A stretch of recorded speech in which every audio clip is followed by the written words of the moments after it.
You can compare most elements in HTML to be like a box, and in today's video we'll be talking about CSS borders and the various ways you can utilize them in your projects. I've got some text and a box here to help me demonstrate how you can use this property.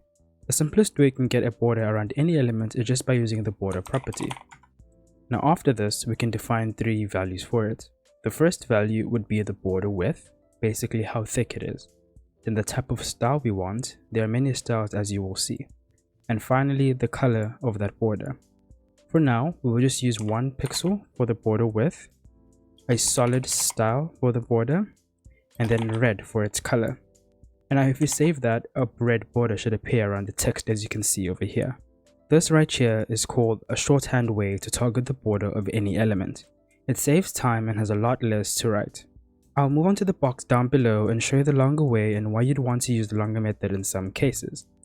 So right here, we'll do the same thing and define all the values over here. So it's first the border width, and then from there it's the border style, and then it's the border, border color. I don't believe that this has to be in any particular order. It's the same way in the shorthand method. I just like to have my width first and my color last. One thing to take note out of this though is that the border will never appear if you don't define a style for it. So you can give it a width, you can give it a color, but the border won't appear without a style. So for the box over here, we'll give it the same values that we have for the text up top. So you're going to give it 1 px of a width, and then the style is going to be solid again, and then this will be red. Now if we save that, we should get the same results. Now you might ask yourself, why would you want to use the longer method instead? Well, if you wanted to get a bit more specific about how you want your borders to be, you can enter more values for each property that's listed over here. For example, in this border width over here, you can specify 3 other values which would make 4 in total.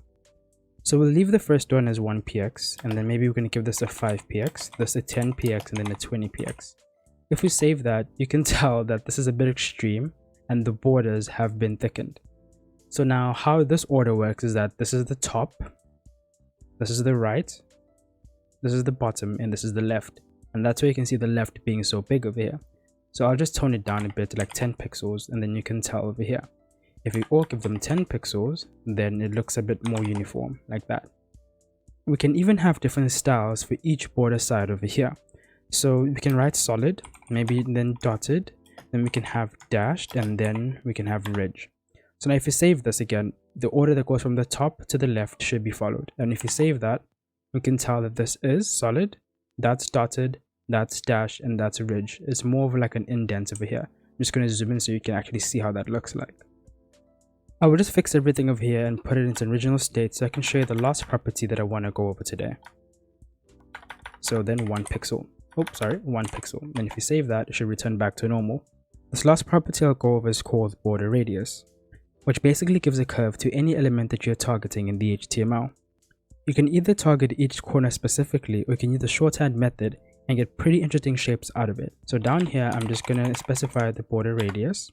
And then right here, we can say maybe 5 pixels. And then you can see that that corner over there is a bit more rounded. So now we can continue and then say 10 pixels over here, 50 pixels, and the last one will be 100 pixels. If we save that, we get this very interesting shape over here, which you can get pretty creative about it.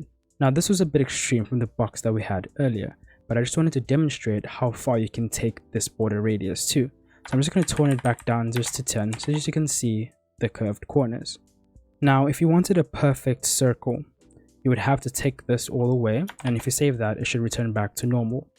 Now you need to ensure that your width and height of the box are the same, and then over here you just write 50%, and if you save that, there you go, you have a perfect circle. And I think that's about it when it comes to CSS borders. Hope you guys are able to get a better insight on how to use these border properties in different ways. With that, I'll see you guys in the next one.